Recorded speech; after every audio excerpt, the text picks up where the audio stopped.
ng Panginoong Kristo. Yung mga tanda po na sa pagdating niya, bilang po. Kung sa bagay, ang mundo po ngayon, mga kapatid, ay masyadong nalilibang. Nalilibang sa, ibig ko sabihin, kaya nalilibang, imbis na tayo ngayon sa panahong ito, nasa isang critical period of history, dapat sana ngayon mas maraming tao ang mahilig sa pag-aaral ng mga bagay na ukol sa Diyos. Sa panahon po ngayon kasi, imbis na ang tao ay mahilig sana sa Diyos, marami pong mga tao ngayon nagsasabi ukol sa Diyos. Pero hindi po yun ang hinahanap ng Biblia yung sabihin lang ng tao ang Diyos, tapos magkakanta, magsasayaw para sa Diyos. It ends there. After that prayer meeting or jumping session in Luneta, kanya-kanya na rin uling ang tao. Wala ka bang makitang something great na ginagawa ng tao in preparation for the coming of our Lord Jesus Christ? Kaya ko po sinasabing nothing great is happening among people, among religious people at that. Wala akong makitang great kasi hindi ganun kasi ang hinihingi ng Biblia. If we are really to prepare for the coming of Jesus Christ, dapat hindi lang ganun ang makita. Na ang Diyos linggo lang pag-uusapan o kaya kung prayer meeting. Yun ang karaniwan ng nakaugalian ng mga tao sa ating panahon. Kaya po sa Biblia, alamin natin ngayon, yung mga dakilang tanda ng pagbabalik ni Kristo, as suggested by one of our audience now. Ano yun at ano ang matututunan natin, bakit nagbibigay ang Diyos ng mga palatandaang ito? Para kanino intended yung mga palatandaan? Yun hubang palatandaan na yun mauunawaan yun ng lahat ng tao? Alamin po natin yan. Kung talagang meron yan, ano ang ibig ituro niyan, para kanino yan? Una, atin pong alamin muna ang tema kung kanino iniuukol ng Diyos itong nakasulat sa Biblia. Kasi, kaya marirealize natin, kaya mas maraming tao ngayon ang hindi masyadong conscious sa pagbabalik ni Kristo. Hindi naman kasi lahat ng tao pagbigay ng karampatang panahon at ng karampatang atensyon sa Biblia, hindi lahat. Ang dahil po kasi ganito. Sa Malakias 3, versikulo 16. Nang magkagayoy, silang nangatatakot sa Panginoon ay nagsang-usapan at pinakinggan ng Panginoon at dininig, at isang aklat ng alaala ay nasulat sa harap niya para sa kanila na nangatatakot sa Panginoon. Ayun, sabi po ng Biblia, ang mga natatakot sa Panginoon nung araw ay nagsang-usapan. Meron silang ginawang parang meeting, yung mga natatakot sa Diyos na tao nung una. Napakinggan naman ng Panginoon, dininig niya. At because of that, isang aklat ang wika ng alaala ay nasulat sa harap ng Panginoon para sa kanila na nangatatakot sa Kanya. At gumugunita ng Kanyang pangalan. Ayun. Ang aklat ng alaalang ito, ipinasulat ng Diyos para sa mga natatakot sa Kanya at gumugunita ng Kanyang pangalan. Yun po ang tema kung bakit nagkaroon ng Biblia, ng aklat ng Panginoon. Ito ay intended para sa natatakot sa Diyos. Yun hong walang takot sa Diyos. Basahin man ang basahin ng Biblia. Epekto ba ang Biblia sa kanila? Pakinggan niyo po sa 12:9 ni Daniel, ganito naman ang nakasulat. At sinabi niya, "Yumaon ka ng iyong lakad, Daniel, sapagkat ang mga salita ay nasarhan at natatakan hanggang sa panahon ng kawakasan." Ang sabi po ng Biblia, yumaong ka ang wika ng iyong lakad, Daniel, sapagkat ang salita nasarhan, yung salita ng Diyos, natatakan hanggang sa panahon ng kawakasan. Marami ang lilinisin at papuputiin at dadalisayin. Ngunit ang masasama ay gagawa na may kasamaan, at wala sa masasama na makakaunawa, ngunit silang pantas ay mga kakaunawa. Wala ang wika sa masasamang makakaunawa.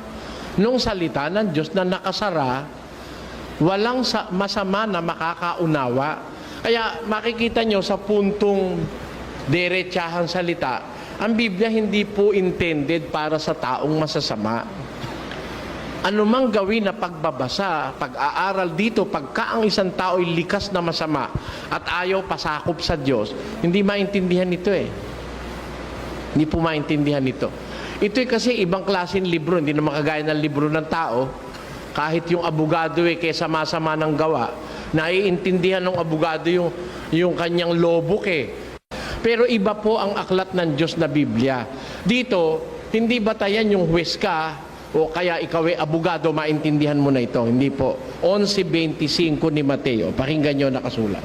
Nang panahong iyon ay sumagot si Jesus at sinabi, Ako'y nagpapasalamat sa iyo, O Ama, Panginoon ng langit at ng lupa, na iyong inilihim ang mga bagay na ito sa mga pantas at matatalino. Isang bagay na maaaring sabihin no, iba katakataka naman yun. Ano? Inilihim mo ang mga bagay na ito sa mga pantas at matatalino. Kung sino pa yung matatalino, sila pa hindi makakaunawa nitong sinasabi ng Diyos. May pruweba pa ba tayong ganun nga? Pakinggan niyo po sa unang Korinto, Kapitulo 1, versikulo 19. Sapagkat nasusulat, Iwawalat ko ang karunungan ng marurunong, at isasawala ko ang kabaitan ng mababait. Saan naroon ang marunong? Saan naroon ang eskriba? Saan naroon ang mapagmatuwid sa sanglibutang ito?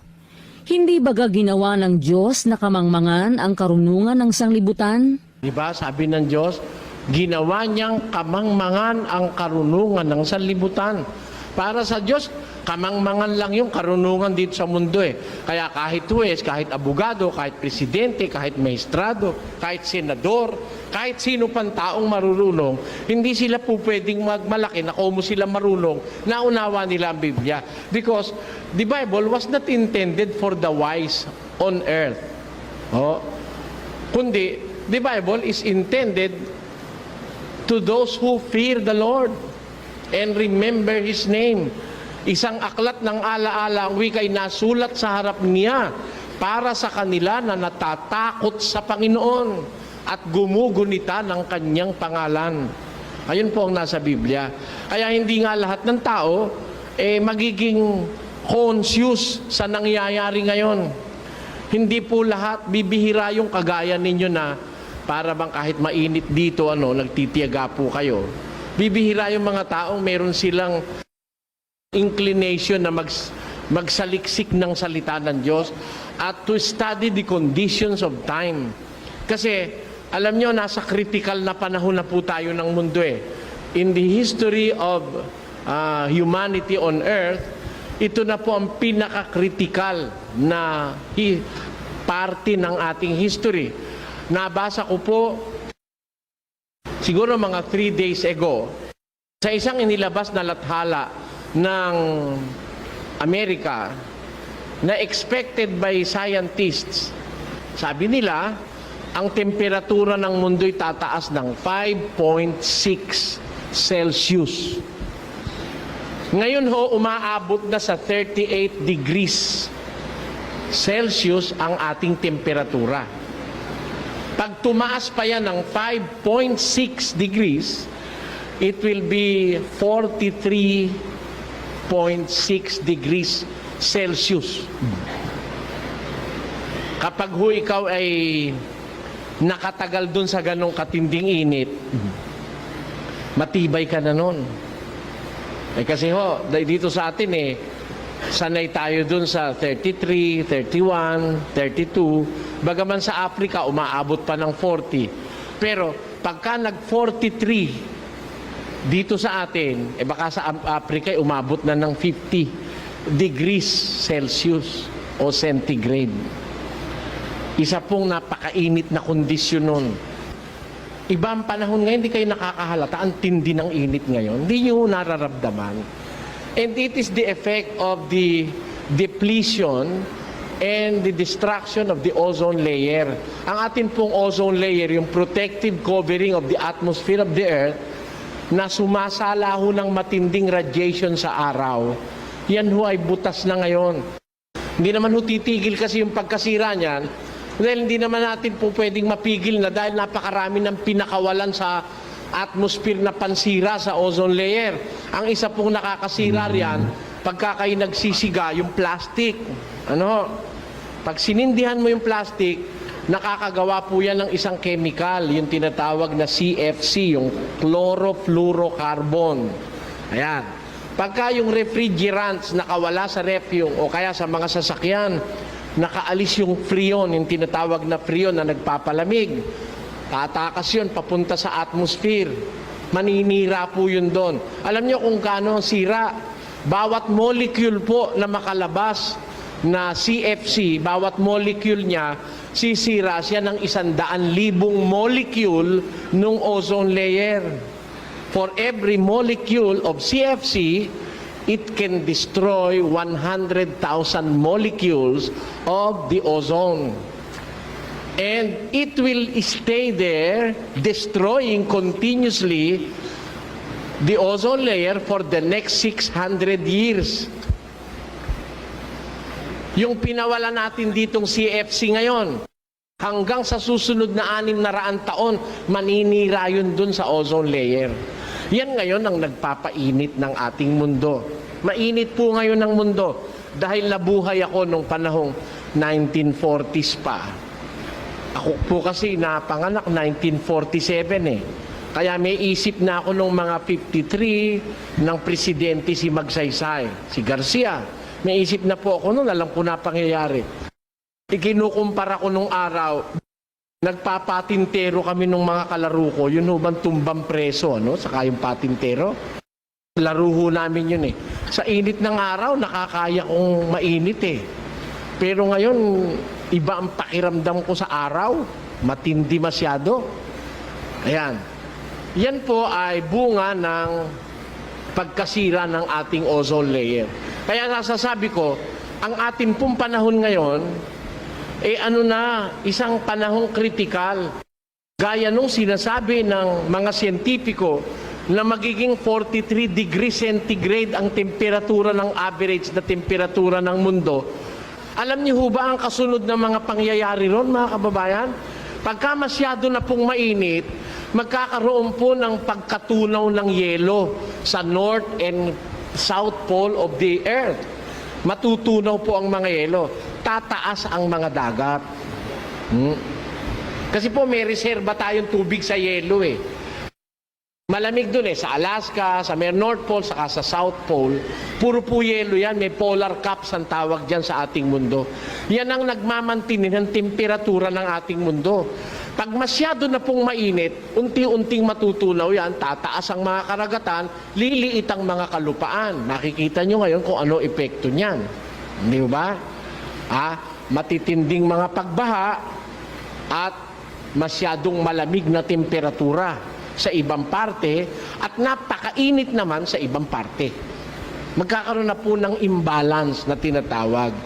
Alam niyo po kasi, ang nature na ginawa ng Diyos sa atin, nakabalance yan Kaya pagka halimbawa, gabi, ngayon walang araw sa Pilipinas, gabi Nandun naman sa kabila ng mundo ang araw, iniinitan naman niya yung kabila. Ito naman sa atin, di na masyadong mainit dahil wala ng araw.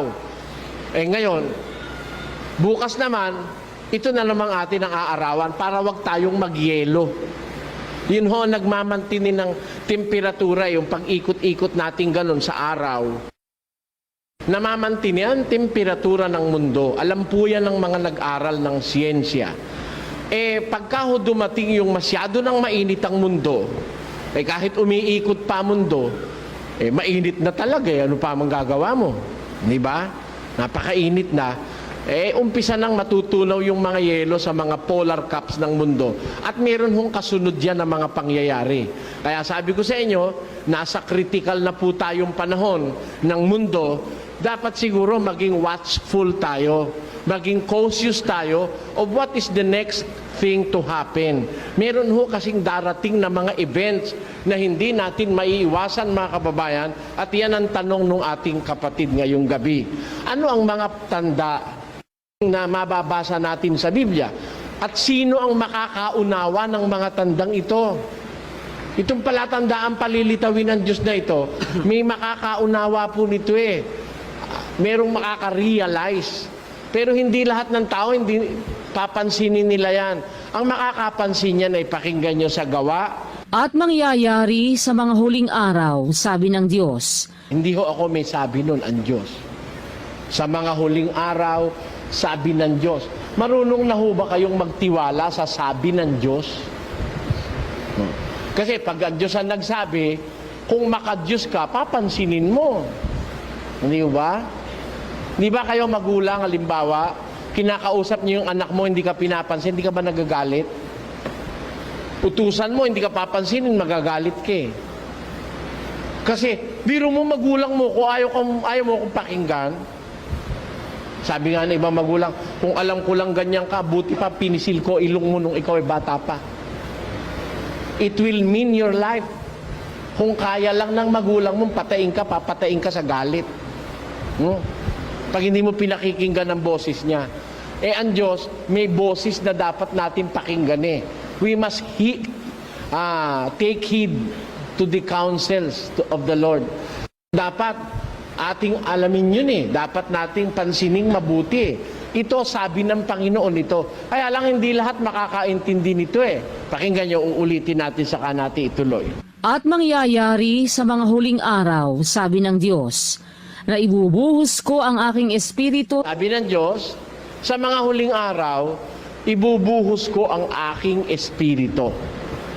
Sa pagmamahal niya sa mga tao, ibubuhos niya ang kanyang espiritu. There will be an outpouring of the Spirit of God. Hindi ho basta lang bibigyan niya ng espiritu ang isang tao, kundi bubuhusan niya. Ewan ko kung nare-realize niyo ang kahulugan ng bubuhusan. Iba ho yung wiwisikan kaysa sa bubuhusan. Dati kasi pawisik-wisik lang ang Diyos eh. Ngayon, buhos na. Baka sabihin niyo nangiti yung iba eh. Baka naman nagbibiro ako dahil dati pawisik-wisik lang. Dati ho talaga pawisik-wisik basa. Gayon siya magwiwisik sa maraming bansa. Ayun, magwiwisik ang Diyos nung araw, magwiwisik siya sa hula sa maraming bansa. Pero pagdating ng mga huling araw, hindi na huwisik. Buhos na. Katang ibubuhos yung kanyang espiritu. Sinong mga tao ang bubuhusan niya? Lahat ba ng tao? Sa aking mga lingkod. Oot sa aking mga lingkod na lalaki at sa aking mga lingkod na babae sa mga araw na yaon. Sabi ng Panginoon, sa aking mga lingkod na lalaki, sa aking mga lingkod na babae, sa araw na yaon. Lahat ho ba ng tao bubuhusan ng Diyos na Espiritu? Hindi. Yung naglilingkod lang sa Diyos. Kaya yung naglilingkod lang sa Diyos, ang makakaunawa nung kanyang ibubuhos na yon. Sila lang ang makakapansin nun, and they will be the one to be aware, greatly aware of what is to come next. Kasi sila ang bubuhusan ng Diyos ng Espiritu. Basa. At ang inyong mga anak na lalaki at babae ay manganghuhula. At ang inyong mga binata ay mga kakakita ng mga pangitain. Ito ho, mga anak na lalaki at babae nung mga naglilingkod sa Diyos, manghuhula, mangangaral ang ibig sabihin, mga lalaking, babaeng anak ng mga lingkod ng Diyos. Ang tinutukoy dito, bubuhusan ng Diyos ng Espiritu niya at makakakita ng mga pangitain, yung mga anak na lalaki at babae at mga binata na mga anak ng mga lingkod ng Diyos na bubuhusan niya ng kanyang Espiritu. Kaya ho sa iglesia, sa aming samahan, naniniwala kaming ito'y totoong salita ng Diyos. Ako yung mga kabataan ho rito, aking binabantayan eh. Ginagwardyahan ko. Yung aming mga anak, Kasi pag malapit nang dumating si Kristo, yung mga kabataan na yan, makakakita ng mga pangitain yan, tapos magsisipanaginip sila ng mga panaginip, at pagkatapos sila'y magsisipanghula. Pakibasa mo nga yung buong magsisipanaginip pa meron pa Ang inyong mga matatanda ay magsisipanaginip ng mga panaginip. Oot sa aking mga lingkod na lalaki at sa aking mga lingkod na babae. Sa mga araw na yaon, ibubuhos ko ang aking espiritu at magsisipanghula sila. At magpapakita ako ng mga kababalaghan sa langit. Tandaan nyo, magpapakita ako, sabi ng Diyos, ng mga kababalaghan sa langit. Ito, specific ito sabi ng Biblia. Magpapakita ako, sabi ng Diyos, ng mga tanda ng kababalaghan sa langit. Ang Diyos ang magpapakita. Makakakita ka sa langit. Maghintay ho kayo. Meron yan. Kasi dito sa amin ho, nakakakita na yung mga kapatid namin May saksi pa nga Nung minsan si Kaato, dun sa kanilang balkonahe, nakita niya, pagkalaki-laking ilaw na parang buwan, hindi naman buwan, dahil yun ang buwan nandun. Mas maliwanag pa sa buwan. Kinilabutan Kaako, Bradley. May konti, hindi ako kumikibo nung makita ko.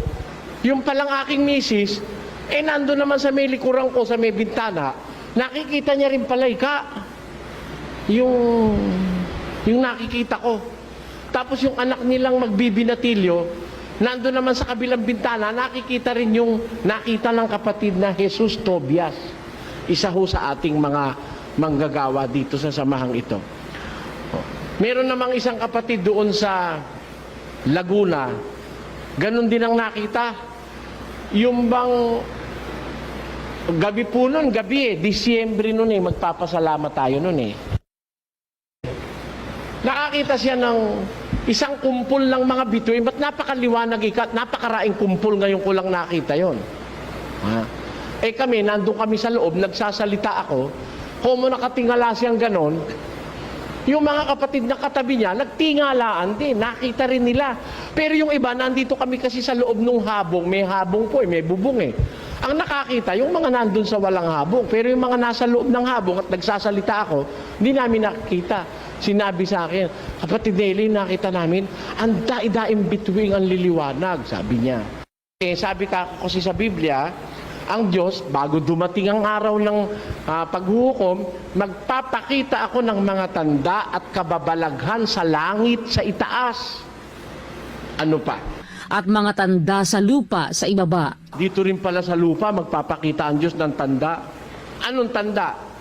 Ang Diyos ang magpapakita, huwag kayo maniniwala sa tao. Sa Diyos tayo maniwala. Sabi ng Diyos, magpapakita siya ng tanda sa langit sa itaas at sa lupa sa ibaba. Ano yung ipapakita niya sa lupa? Tuloy natin. Dugo at apoy at singaw ng usok. Ayon.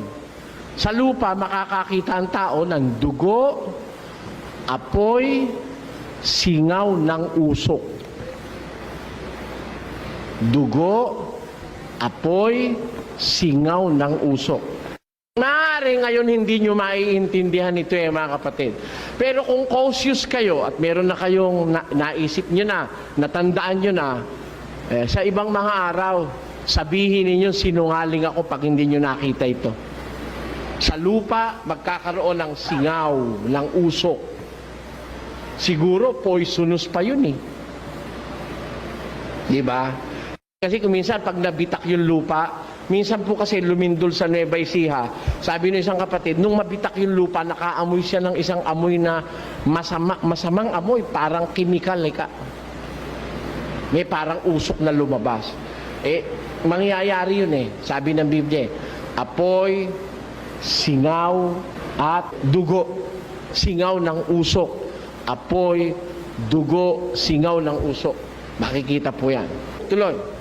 Ang araw ay magiging kadiliman. Meron pang isa. Makikita ng mga lingkod ng Diyos na ang araw magiging kadiliman. At ang buwan ay dugo. Ang buwan magiging parang dugo, mapula. Bago dumating ang araw ng Panginoon, yaong araw na dakila at tangi. Ayon, yung araw na dakila at tangi. Bago dumating yung araw na yon, makikita ng mga tao ito. Yan ho ay mga tanda na ipinagpaunan na ng Biblia 2,000 taon na nakakalipas. 2,000 years na nang ito po'y isulat ni San Lucas ang mga talatang ito. Kaya po yung sinasabi ng ating kapatid, meron bang mga ano ba yung mga tandang mapagkikita, huwag niyong kakalimutan yan. Singaw, ng usok, dugo, at apoy dito sa lupa. Sa langit naman, mga dakilang tanda at kababalaghan sa langit.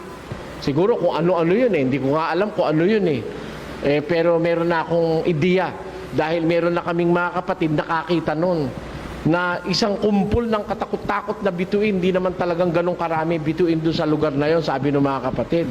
Ba't nakakita kami ng ganong karaming mga bituin? Hindi ko na lang matandaan yung ikinuwento sa akin ng mga taga Laguna. Marami ho silang nakakita Ngayon, hindi pa yon sapagkat marami yan siyempre, noticeable yan Pag ang Diyos ang nagpakita, noticeable talaga yan. Kaya lang hindi ho yan manonotice ng mga hindi nag-aaral ng Biblia. Hindi nila yan papansinin. Lalo na yung halimbawa, ngayon usong-uso na yung lindol, Kaya ngayon, para man pag lumindol, Pagka lumindol ngayon, parang hindi na masyadong pinapansin ng tao dahil nasasanay na tayong madalas lumilindol, di ba? Isa ho yan sa mga palatandaan sinasabi sa Biblia. Magkakagutom, lilindol sa iba't ibang mga dako.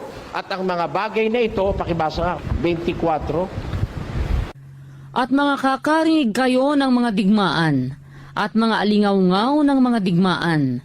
Ingatan ninyo na huwag kayong magulumihanan sapagkat kinakailangang ito'y mangyari datapwat hindi pa ang wakas. Sapagkat magsisitindig ang bansa laban sa bansa at ang kaharian laban sa kaharian at magkakagutom at magkakasalot at lilindol sa iba't ibang dako, datapwat ang lahat ng mga bagay na ito ay siyang pasimula ng kahirapan. Diyan na magkakahirap-hirap ang tao. Pag natutupad na yan, sabi sa Biblia, magkakagutom, lilindol sa iba't ibang mga dako. Pagkatapos, magkakaroon ng digma ang bansa laban sa bansa, ang kaharian laban sa kaharian. Tandaan nyo na po, naganap na yan At kasalukuyan pang nagaganap yan Yung digma ng bansa laban sa bansa, kaharian laban sa kaharian. Tapos magkakagutom, nagaganap na yan. Marami na nga namatay ng gutom sa Afrika. Tapos yung lilindol sa iba't ibang mga dako. Alam nyo, kung napunta na kayo sa Hong Kong, alam nyo may kasabihan ng mga taga Hong Kong, sila hindi naniniwalang ang Hong Kong hindi lilindolin Tanungin nyo mga taga Hong Kong, lalo na matatanda, they haven't experienced an earthquake in Hong Kong. Napakatibay ng ilalim ng pundasyon ng Hong Kong, hindi umaalog. Walang lindol sa Hong Kong, hindi ba kagaya ng Japan, na halos araw-araw may lindol. Sanay na mga hapon sa lindol Pero sa Hong Kong, wala pang lindol Pero naniniwala ba kayo, gaya ng paniniwala ko, lilindol sa Hong Kong? Lilindolin yun. Tandaan nyo, kung ilang kayo nakarinig nito, wala pa kasi ako narinig mga ngaral na nagsabing sa Hong Kong lilindol Baka sila mapahiya dahil talagang since time immemorial, wala pang nare-record na lindol sa Hong Kong pero lilindolin ho yan. Alam nyo kung bakit ko sinabi? Pakinggan nyo sa Ebreo, ganito ating mababasa. Na ang tinig na yaon ay nagpayanig noon ng lupa. Datapwat ngayon nangako siya na nagsasabi, minsan pang yayanigin ko, hindi lamang ang lupa, kundi pati ng langit. Hindi pala naman ang yayanigin lang ng Diyos lupa Pati pala langit. Yayanigin ng Diyos Pero sa dictionary, wala nun. Sa dictionary may earthquake. Wala kang mababasang heavenquake. Ito wala pa sa dictionary. Kaya yung sinasabi nila ang Biblia raw huli, hindi huli Biblia Sa dictionary ng tao bago nalagay na ang mundo'y bilog noong 1969. Nakuna ng retrato ang mundo mula sa buwan, bilog. Sa Biblia, hindi pa nagkakatawang tao si Kristo, nakasulat na ang mundo, bilog. Kaya hindi mapag-iiwanan ng Biblia. O ngayon, nakabasa na kayo sa dictionary ng heavenquake? Hindi pa. Magkakaroon ho niyan. Kaya lalabas pag nagkaroon niyan, kulang na yung diksyonaryo ni Webster. Wala siyang heavenquake eh. Sa Biblia, mayroong heavenquake eh. Ulit natin. Ho? Na ang tinig na yaon ay nagpayanig noon ng lupa. Datapot ngayon nangako siya Pangako pala ng Diyos yan eh. Na ano? na nagsasabi, minsan pang yayanigin ko, hindi lamang ang lupa, kundi pati ng langit. Tuloy. At itong salita, minsan pa, ay pinakakahuluganan ang pag-aalis niyaong mga bagay na niyanig, gaya ng mga bagay na ginawa, upang mamalagi ang mga hindi niyanig. Kaya pala naman yayanigin ng Diyos, lupa at saka langit, ang pakahulugan pala rito ng Diyos ay ang pag-aalis niya ng mga bagay na kanyang niyanig, upang manatili naman yung mga bagay na hindi niya niyanig. Imagine pati yung langit yayanigin niya. Kasi aalisin ng Diyos yan eh. Kaya yung mga saksi ni Jehovah, kawawa yan. May paniwala niya hindi rin maaalis itong lupa eh. Paniwala nila, ito rin lupang ito, hindi rin ito maaalis. Ha? Nagkakamali sila ng pagkalaki-laki. Bakit? Mas malaki pa sa central nila sa Amerika yung kanilang kamalian. Sabi ng Diyos ipinangako niya, yayanigin niya, minsan pa, hindi lamang ang lupa, kundi pati ng langit. Ito'y pinakakahulugan, sabi ni Pablo, ng pag-aalis ng mga bagay na niyanig. Kaya yayanigin, ipinakikita ng Diyos, mapaparam ang mundong ito. Meron ba tayong ebidensya biblika? 22, pakinggan nyo sa 21 ng Apokalipsis. At nakita ko ang isang bagong langit at ang isang bagong lupa, sapagkat ang unang langit at ang unang lupa ay naparam, at ang dagat ay wala na. Tanyo, pinakita na kay San Juan yung mangyayari sa Apokalipsis Nakakita ang wika ko ng isang bagong lupa at ng isang bagong langit. Bakit? Sapagkat ang unang langit at ang unang lupa ay naparam. The first heaven and the first earth, nawala na. At wala na rin ang dagat. Tanyo, yung bagong lupa at bagong langit pala, walang dagat eh. Itong dating lupa, may dagat eh. At inyo, babasahin ko. And I saw a new heaven and a new earth, for the first heaven and the first earth were passed away, and there was no more sea.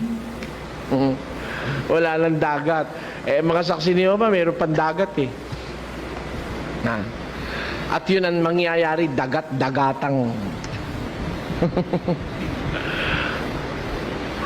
Nakakaawa naman mga kapatid na saksi ni Jehovah, no? Sana mapakinggan nila ito. Niluloko sila ng mga Amerikano. Hindi raw mawawala. Ito mawawala nga eh. May sinabi ang Diyos eh. Kaya niya yayanigin ito, pati nga langit yayanigin niya para maintindihan ng tao na aalisin niya yung mga bagay na niyanig. Handa na kayo mga kapatid, malapit na ho yung yanigan na yan. Huwag kayong masyadong malibang. Lalo na yung mga nakakaintindi ng aral ng Diyos, huwag na kayong matakaw masyado sa pera, sa karangalan, sa babae, sa lalaki. Huwag na kayong masyadong matakaw sa mga bagay na makamundo. Panahon na ho para tayo magbago ng kaisipan. It is wise to be cautious. It is wise to believe on God o to believe God's word. Mas mabuting magtiwala tayo sa salita ng Diyos kaysa doon sa magbabaka sakali ka, hindi pa naman siguro, hindi pa naman, anong hindi pa? O palagay mo, hindi pa nga. Nakakatiyak ka bang bukas, buhay ka pa? Ngayon natutulog ka lang, namamatay ka. Biro mo, babaksak yung eroplano, wala kang kamalay-malay, sa susudsurin ka pala ng eroplano. Natutulog patay yung mag-anak na natutulog dahil sa sinudsud ng eroplano Kaya nga buti kami doon sa amin, swerte kami dati. Walang eroplanong dumadaan ngayon, nagkaroon ng Clark International Airport. Naku, madalas na rin ang eroplano ron. Kaya ang panalangin ko sa Diyos sana pag natatapat sa bahay ko, wag naman sanang babaksak yung eroplano, no? Sana doon sa tapat na lang ng bukid. Siyempre, naaalala mo yung mga mahal mo sa buhay. Kaya bago ako matulog, nananalangin ako sa Diyos eh. Diyos, bahala ka na po sa mga eroplanong babaksak. Naintindihan na ng Diyos yun. Kasi, delikado ngayon ang buhay ng tao eh. Nasa bahay mo ikaw, hindi ka nakakatiyak, papasukin ka ng mga may Armalite, i-sprayan ka, masakir ang tawag. Pati batang maliit pinapatay. O, di ba? Hindi ba kayo nakakapag-isip, mga kababayan? Ngayon, paglabas mo sa daan, di ka nakakatiyak, makakauwi kang buhay eh. Sa sama ng tao ngayon eh. Napakasama na ho ng mundo. Hindi ka na nakakatiyak at hindi ba kagaya nung araw? Nung araw na bata ako, magsasampay si nanay, ano? Halimbawa, 3 araw hindi naglaba, maglalaba, tapos mag-a-army roll. Nung araw, uso yung pantalo na yung kulay puti, na ina-army roll at nakakahiwa ang piston, yung bang matigas sa army roll. Nako, nakahilera yon. 6 kaming magkakapatid na lalaki, 2 babae. Kaya nakahilera yung aming mga puti. Isampay mo ron. Kahit hindi mo kunin sa gabi, kahit bukas mo pa kunin, hindi mo mawala yon. Ngayon, magsampay ka, pagkatalikod mo, wala na yon, ano? Hindi na kagaya nung araw. Nung araw, ang mga bahay, walang ano. Tingnan nyo yung bahay dito. Yung dito sa tabi natin. Historical house na ito rin sa Quiapo eh. Wala hong mga rehas-rehas yan. Wala. Dati. Ngayon, bakit may rehas? Ngayon yun lang rehas, nagpapatutuo kung anong klaseng panahon tayo meron eh. Biro mo ang isang bahay, may rehas na, may alarm pa, may security guard pa, may kuryente pa bakod. Bakit? Nagpapatutuo yun, talagang critical na ang ating panahon. Ewan ko kung hindi pa kayo naliligalig. Ako nga mga kababayan, alam nyo, kung ako lang ho may pera, hanggang Amerika, magpapadala ako ng programa sa telebisyon. Kung may pera lang ako. Kasi po, nalilibang masyado mga tao eh. Kahit saan, basta't mararating ko. Kung may pera ako, lahat ng channel sa TV, makita nyo ako. Wala naman kasi kung planong yumaman, magtayo ng mansyon, wala. Basta meron akong kapirasong kwarto, okay na yun. Hindi ako nangangarap tumira sa palasyo o sa magandang bahay. After all, masusunog lahat yan eh. Tutunaw lahat yan eh. Hindi niya nabasa sa pasyon yun. Kaso binabasa niya yata, hindi mo kayo naniniwala eh. Marami ngayon gumun sa pera eh. Ha? Pero pagkalinggo, nasa simbahan yun. Yaman-yaman. Mag-aabuloy sa simbahan, 100, 1,000. Pero yaman. Para sa kanya, malaki na yun eh. Yun ang preparation niya sa pagdating ni Lord. Mag-aabuloy siya ng sukli. Ang yayaman, nakikita ko eh. Yun ang preparation niya. Nag-iipon siya ng kayamanan sa langit nun. Kasi utos ni Kristo, mag-ipon ka ng kayamanan sa langit. Gusto ko ikaw makaipon ng kayamanan sa langit, brother. Kaya ako, nag-aabuli ako sa mga simbahan. Magkano naman po abuli nyo? 100. Sabi ko, matatagal lang kayo maman pagka 100 lang ang hulog mo. Pag naka-1 taong ka, 100 a week, magkano yun? 5,300 lang yun. Mayaman ka na ba nun? 1 sipon lang yun. Kulang pa sa antibiotic yun eh. Di ba? Mayaman ka kung magbigay ka para sa simbahan, 100 lang. Di ba? Simbahan mo naman yun eh. Yun ang patutuo. Na ang tao hindi masyadong cautious. Basta't gusto nila dumami pera. Sa bangko, kung magulog sila, milyon-milyon. Nakadeposito, mga alahas, yung mga safety deposit boxes niyan, mayroon diyang mga dollars, may mga alahas na pagkalalaki ng bato, mga titulo ng lupa. Yan, ilang panahon na lang ang mangyayari diyan. Uulan mula sa langit. Anong ulan? Ulat apoy na masakit. Sa lupa'y halos tumakip. Binabasa yan pag mahal na araw. Pero hindi nila pinapansin yun. Matagal pa naman siguro yan, Lord. Gusto ko pa kasing yumaman pang mas mayamang. Kasi pag ang tao milyonaryo na, ang gusto naman maging bilyonaryo naman siya. Pag bilyonaryo naman, gusto na maging trilyonaryo na eh. Pagka naman trilyonaryo na, gusto pang maging Abe, pagka trilyonaryo ka na, hindi mo naman mauubos na yun eh, no? Yung bilyon lang eh, kahit sa kaapu-apuan mo, di kayang ubusin yun eh. Alam nyo, 1 bilyon, magkano kita? Meron ka 1 bilyon ngayon, lagay mo sa bangko, ewan ko kung tatanggapin. Ha? Eh, yung 1 bilyon lang na piso eh, ang tubo nun sa isang buwan eh, kung halimbawa 12% na lang, ano? Ang 1 bilyon, 120 million. Isang taon. Ha? Sa mga kapatid, pag may 1 bilyon ka pala, kikita ka na ng 10 milyon buwan-buwan. 10 milyon, sambuan. Sambuan. Aanin mo yung 10 milyon sambuan. Kita mo 10 milyon sambuan, aanin mo yon. Kung pagkain lang eh, maninigas ka agad o pag kinain mo lahat yun. Noong panahon ng Hapon, maraming nakatakas sa pagsabog ng bomba eh, di ba? Pero pagsabog ng tiyan, wala pa akong alam na nakakatakas doon. Si Judas na sumabog ang tiyan, patay. Ano po ibig ko sabihin, mga kapatid? Eh, pagka pala bilyonaryo ka, 1 bilyon lang, marami ka ng pera. Eh, ako palagay ko, ako magka-bilyon, nako, madaling gastusin yun. Sa akin mo tanong. Eh, mapapanood ng tao yung salita ng Diyos, ano?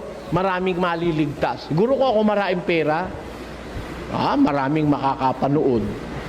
Wala lang ho akong pera eh. Yun po ibig ko sabihin, mga kapatid.